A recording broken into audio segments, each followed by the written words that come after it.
आज मैं एक्सप्लेन करने वाला हूँ 2015 में रिलीज हुई एक साइंस फिक्शन एडवेंचर पे बेस्ड मूवी टुमारोलैंड, जिसकी IMDb रेटिंग है 6.4 आउट ऑफ 10। इस मूवी में हमें एक ऐसी दुनिया को दिखाया गया है जो आज की दुनिया से टेक्नोलॉजी में बहुत आगे है। कौन सी है ये दुनिया, ये जानने के लिए मूवी की समरी शुरू करते हैं। मूवी की शुरुआत होती है साल 1964 में, जहां हमें फ्रैंक नाम के एक छोटे से बच्चे को दिखाया जाता है। फ्रैंक भले ही उम्र में कम था, पर वो बहुत होशियार और जीनियस बच्चा था। फ्रैंक ने खुद से एक उड़ने वाला जेट पैक बनाया होता है, जिसे लेकर वो न्यूयॉर्क वर्ल्ड फेयर कंपटीशन में लाता है। और वहां का जज फ्रैंक से पूछता है कि ये क्या है और कैसे काम करता है, और फ्रैंक उन्हें बताता है कि ये उड़ने वाला जेट पैक है। और वो जज पूछता है क्या ये उड़ता है, और इस पर फ्रैंक बोलता है हाँ, करीब करीब। वहाँ पर एक छोटी लड़की भी होती है जिसका नाम एथीना था। एथीना फ्रैंक के द्वारा बनाया गया जेट पैक से काफी इम्प्रेस होती है, पर फ्रैंक के जेट पैक को टेस्ट करने पर उसका जेट पैक नहीं उड़ता, इसलिए उसके इन्वेंशन को रिजेक्ट कर दिया जाता है और बेचारा फ्रैंक निराश होकर बाहर चला जाता है। और कुछ देर बाद वहाँ पर वो छोटी लड़की एथीना आती है और वो फ्रैंक को एक लेपल पिन देती है जिस पर कि टी लिखा हुआ था, और वो फ्रैंक से अपने पीछे पीछे आने को बोलती है। फ्रैंक उससे पूछता है कि तुम कौन हो, और एथीना बोलती है आने वाला कल। और ये बोलकर एथीना एक बोट में बैठकर एक टनल में चली जाती है, और फ्रैंक भी एक बोट से उसके पीछे पीछे जाने लगता है। और कुछ दूर आगे जाने के बाद हमें एक लेजर लाइट नजर आती है जो कि एथीना के दिए गए लेपल पिन को स्कैन करती है, जिसके बाद फ्रैंक की बोट अपने आप नीचे जाने लगती है। फ्रैंक को कुछ भी समझ नहीं आ रहा था कि आखिर हो क्या रहा है, और उसकी बोट एक कमरे के आगे आकर रुकती है।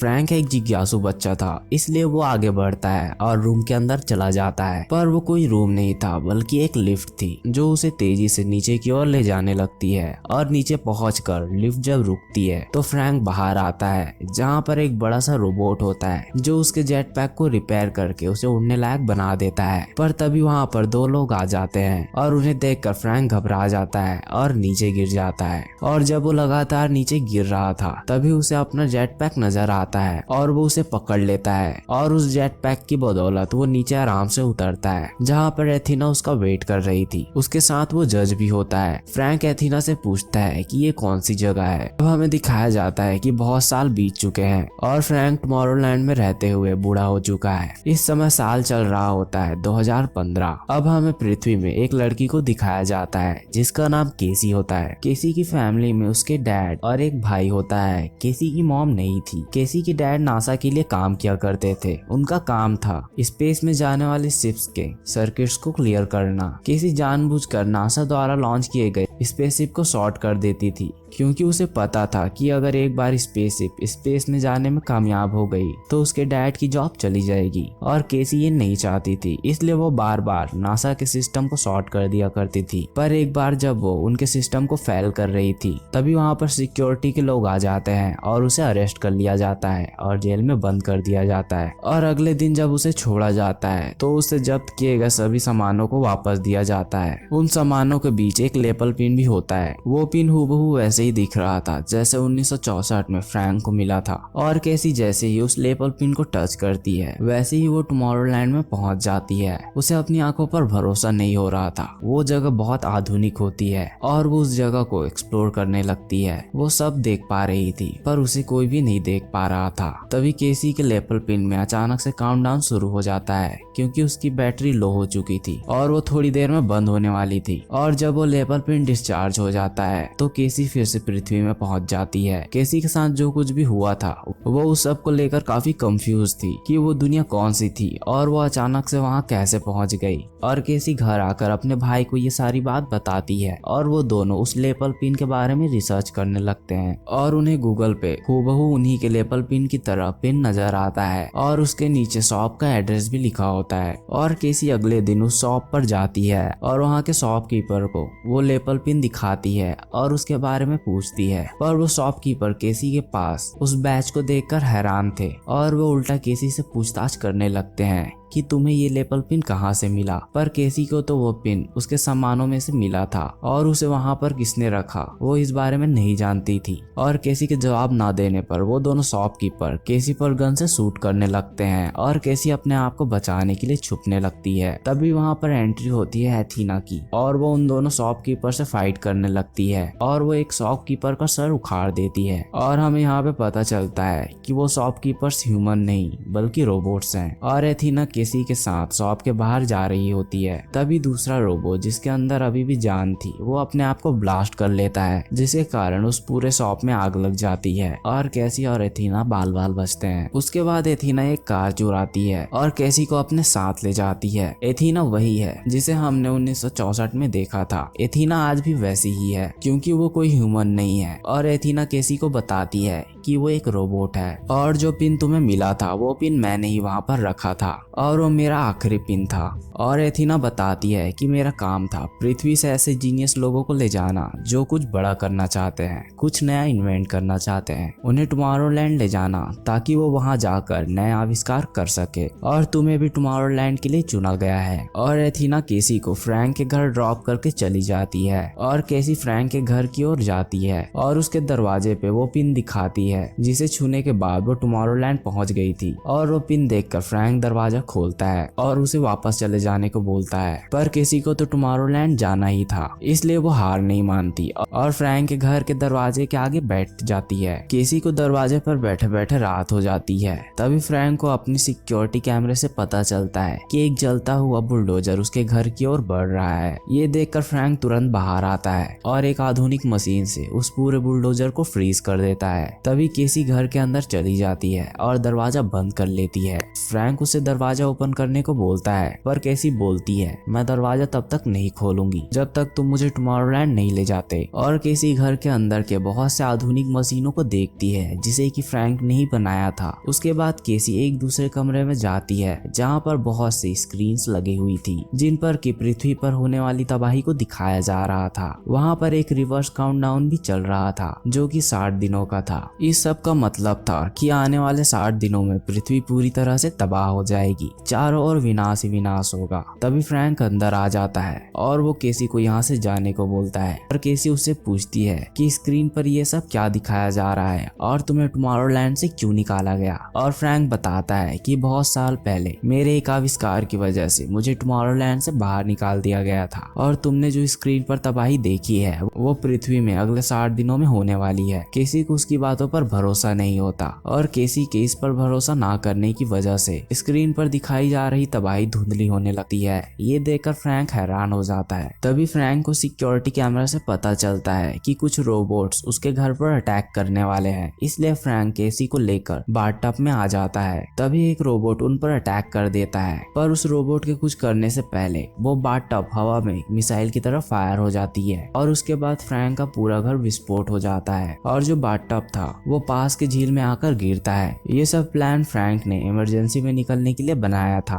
और कुछ समय बाद एथीना भी वहां आती है पर फ्रैंक उसे देखकर बिल्कुल भी खुश नहीं होता क्योंकि बचपन में जब फ्रैंक और एथीना दोस्त थे उस समय एथीना ने अपने रोबोट होने की बात छिपाई थी, इसी वजह से फ्रैंक उससे नाराज था। पर फ्रैंक को ना चाहते हुए भी एथीना के साथ जाना पड़ता है और रास्ते में उन दोनों के बीच बहस होने लगती है। तुमने केसी को वो पिन कैसे दिया जबकि टुमारोलैंड में सभी पिन को तबाह कर दिया गया था। और एथीना बताती है कि वो 12 पिन्स को लेकर वहां से भाग गई थी और मैंने केसी को जो पिन दिया था वो आखिरी पिन था। यही कारण था कि टुमारोलैंड के रोबोट्स केसी और एथीना पर अटैक कर रहे हैं। इसके बाद वो तीनों एक सीक्रेट प्लेस में जाते हैं जहाँ पर एक टेलीपोर्टेशन मशीन होती है और फ्रैंक एथीना से पूछता है कि तुमने केसी को ही क्यों चुना। और एथीना बताती है कि सिर्फ वही है जिसने हार नहीं मानी। पृथ्वी के लगभग सभी लोग ये बात मान चुके थे कि पृथ्वी तबाह हो जाएगी, लेकिन केसी को अभी भी विश्वास था कि ऐसा नहीं हो सकता और केसी के इस विश्वास के कारण उसे चुना गया। अब वो तीनों उस टेलीपोर्टेशन मशीन के थ्रू आईफिल टावर के सबसे ऊपरी मंजिल में पहुंच जाते हैं और वो तीनों वहां के एक सीक्रेट रूम में जाते हैं जहां पर 3 महान लोगों की डमी होती है, Thomas Albert Edison, Nikola Tesla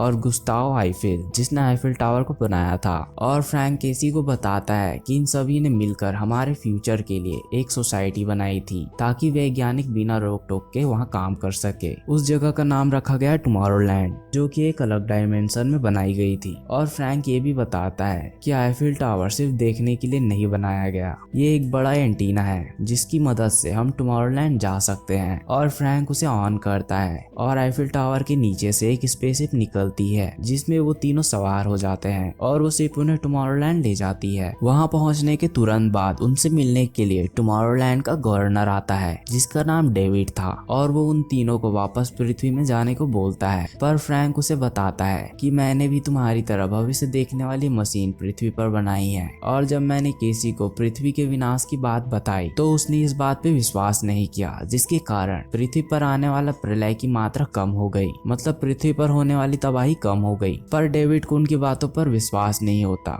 इसलिए फ्रैंक बोलता है मैं तुम्हें इसका सबूत दिखा सकता हूँ। और वो सभी एक मशीन के पास जाते हैं जिसे कि फ्रैंक ने ही बनाया था जब वो टुमारोलैंड में रहता था। इस मशीन के थ्रू वो फ्यूचर देख सकते थे। इस मशीन को केसी एक्टिवेट करती है और वो पृथ्वी के आने वाले फ्यूचर को देखते हैं जहाँ पर चारों ओर विनाश ही विनाश फैला हुआ था, सभी कुछ बर्बाद हो चुका था। पर केसी को इस पर यकीन नहीं होता और केसी के ऐसा बोलते ही स्क्रीन में जहाँ पर सिर्फ तबाही और विनाश दिख रहा था वहाँ पर कुछ समय के लिए सब कुछ नॉर्मल हो जाता है। डेविड भी इस बदलाव को देख लेता है पर वो इस पर यकीन नहीं करना चाहता था, इसलिए वो उन सभी को जेल में बंद कर देता है। पर केसी ये बात समझ चुकी थी कि फ्रैंक ने जो फ्यूचर देखने वाली मशीन बनाई थी उसकी एनर्जी बहुत ज्यादा है और उसी एनर्जी को वो पृथ्वी में भेजते हैं और इसी एनर्जी सिग्नल का यूज करके फ्रैंक पृथ्वी में डेविड के द्वारा देखे गए फ्यूचर को देख सकता है। उस मशीन से पृथ्वी के तबाही के सिग्नल निकल रहे थे जिसे कि पृथ्वी पर भेजा जा रहा था। यही कारण था कि पृथ्वी के सभी लोगों को यकीन हो चुका था कि पृथ्वी आने वाले समय में तबाह हो जाएगी और वो सभी ये बात मान चुके थे कि वो इस सब में कुछ भी नहीं कर सकते, ये सब पहले से तय है। इसलिए केसी फ्रैंक से बोलती है कि अगर हमने ये मशीन बंद कर दी तो पृथ्वी पर जो नेगेटिव सिग्नल जा रहा है वो खत्म हो जाएगा, जिसकी वजह से मनुष्य पॉजिटिव सोचने लगेंगे और पृथ्वी को बचाने की कोशिश करेंगे। वो सभी ये बात डेविड को बताते हैं पर डेविड उनकी बातों पर ध्यान नहीं देता। वो बोलता है कि मनुष्य खुद ही मरना चाहते हैं। पृथ्वी का एटमॉस्फेयर तेजी से चेंज हो रहा है जिसके कारण ग्लेशियर पिघल रहे हैं, इसलिए हमने इन सिग्नल्स के थ्रू